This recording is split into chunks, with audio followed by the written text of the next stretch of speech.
Blue Lock Season 2, Episode 30, The Big Stage. The match is finally about to begin. So, let's talk about it.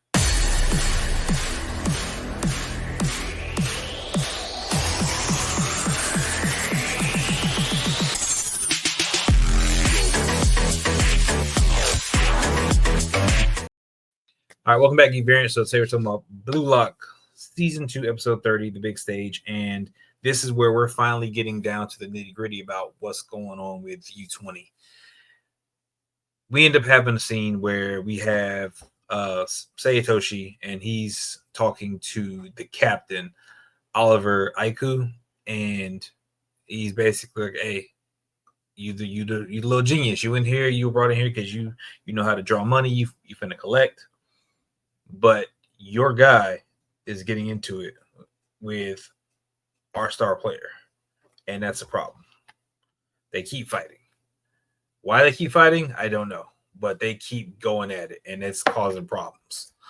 So, as captain of the team, I was just like, hey, we can try to do this. You're here to bring in and sell tickets and stuff, and we know that there's some players that aren't going to want to play with you if you just out our star player because you're just talking about, hey, just get rid of him, and he ain't throw out the garbage. So they came up with a what are things like we got this exhibition match. We're gonna play.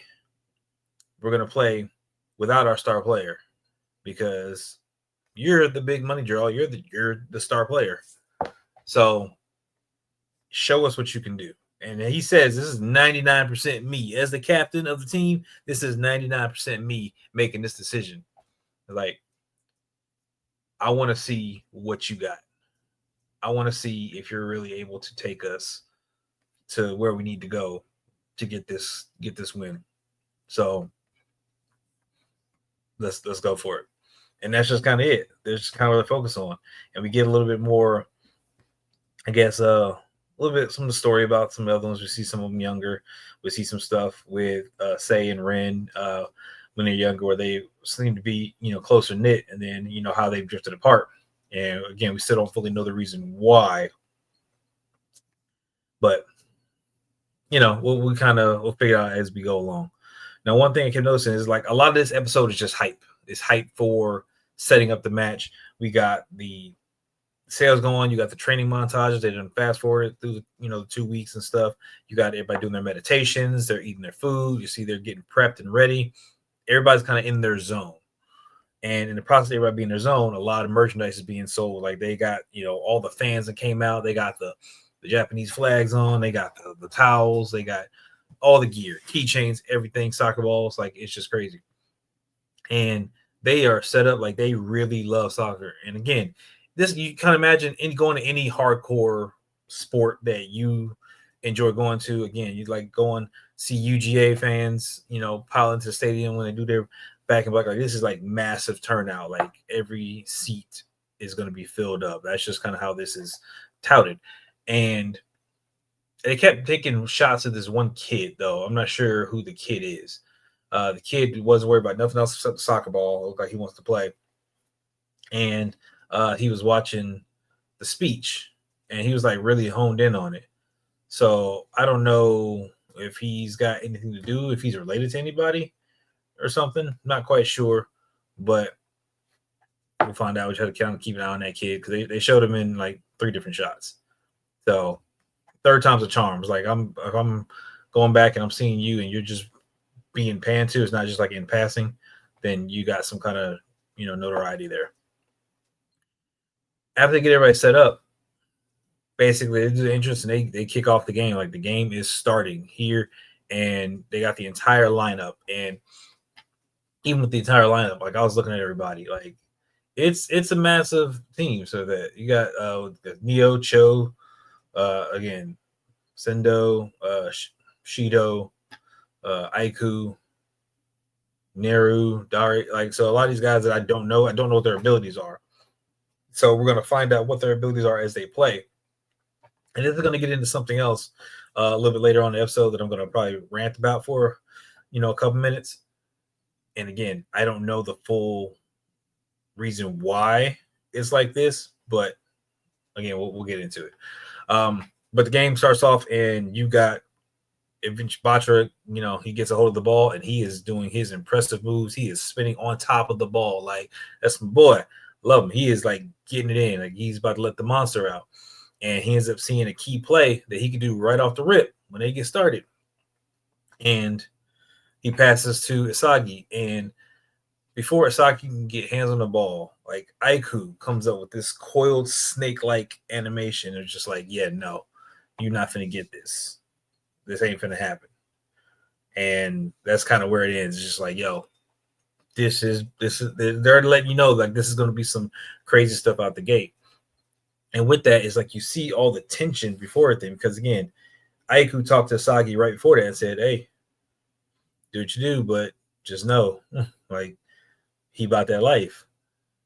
Say and Ren, they got no words to each other. Like, everything just kind of just a bunch of talk. But this is how we're starting off this match.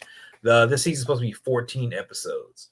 So the fact is we're already 4 in, so this is about to be 10 episodes. A match. I don't know if they're going to get like 8 episodes, like 9 episodes, and then have like one cooldown episode, or they're just kind of talking or what the next stages are or kind of set up. But that looks like the possibility. The reason I talked about a rant earlier is because this is where I actually seen, like, I haven't read the manga to that. I tend not to read the mangas. I tend to see the anime and watch the anime and enjoy it. The manga's been out for X number of years. And while, I absolutely support these creators and their stuff, get these mangas, read them, have a good time. It's great. I can't collect all these books. I would have way too many. That I've got nowhere to put them. I got to get rid of some of this stuff back here. I got way too much stuff as far as my collection stuff goes. I like, when I read books, I like physical copies. I'm not a big electronic or tablet, so that I like physical copies. I'm trying to figure that out, but I actually seen some scenes from the entire kind of intro sequence to the match.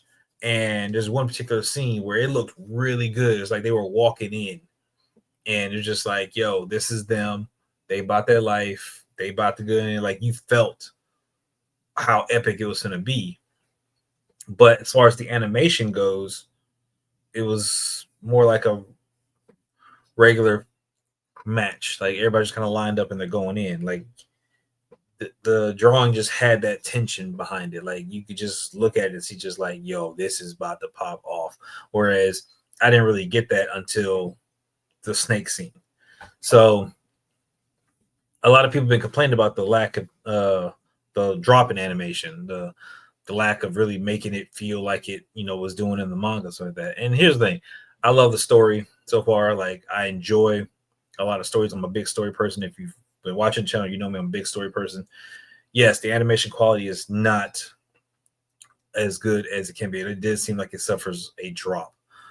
But to the level of what the manga is and what they're doing, like, I think that animation definitely needs to remain up there, just for the simple fact is you're creating an anime that involves characters who are very dynamic. You're trying to create a, Ego Strike, a dynamic striker. Like, he is really just going to send this thing home.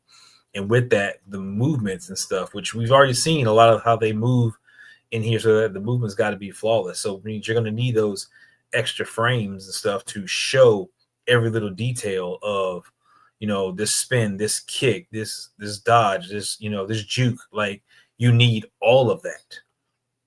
And apparently from some of the people, and I think this was from Martin King's on one of the social medias, was talking about this stuff, about how, animators have worked on different, episodes and stuff, and the stuff that they put in too, because they got timelines and frames. Again, they put so much work into this stuff, and they tried to do everything they could to meet the deadlines and get everything in there. It didn't work out.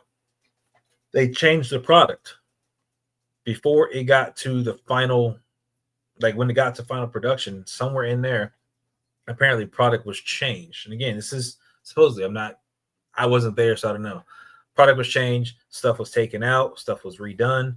It was not a product that apparently the animators wanted released in the new capacity that it was put into compared to what they had done.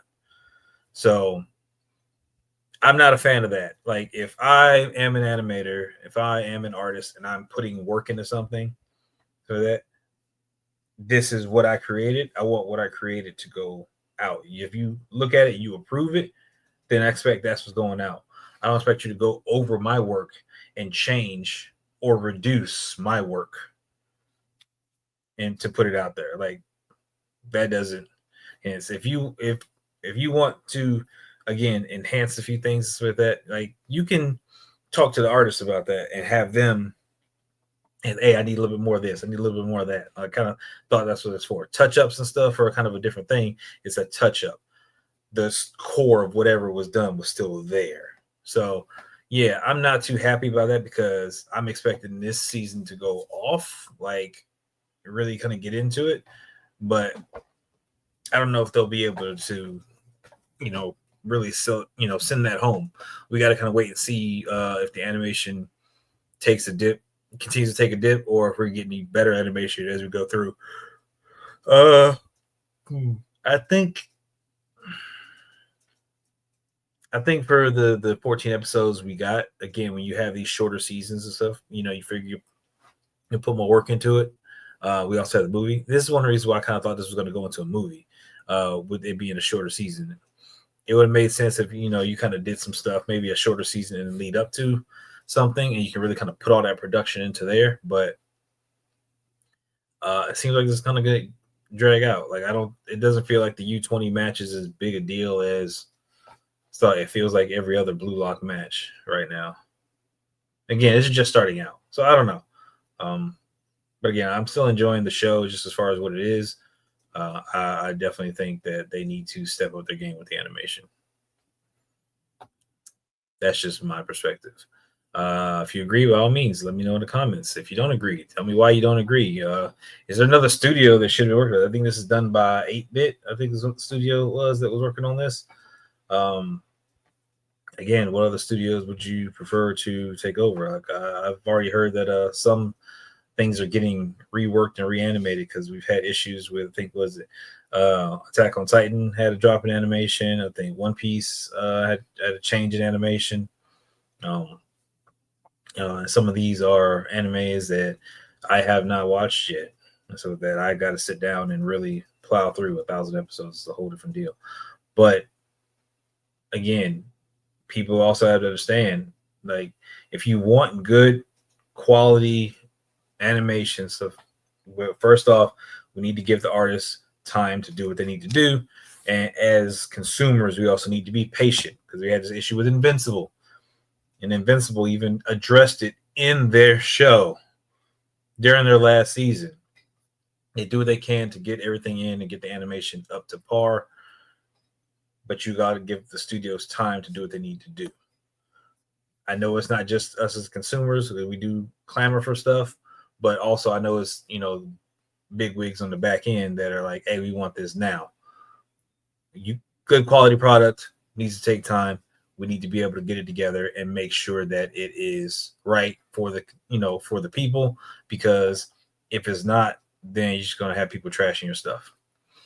Why not create a long life? And that's the thing. And that's how you get these classic animes. You got stuff that really just kind of goes in and they take their time and they make stuff happen. It becomes epic. And it's just like, yo, this is it. This is what I love. Keep this going. What's going to stand the test of time? That's all I got for this one. By all means, please make sure you hit that lovely red subscribe button. Appreciate you, hanging out with us.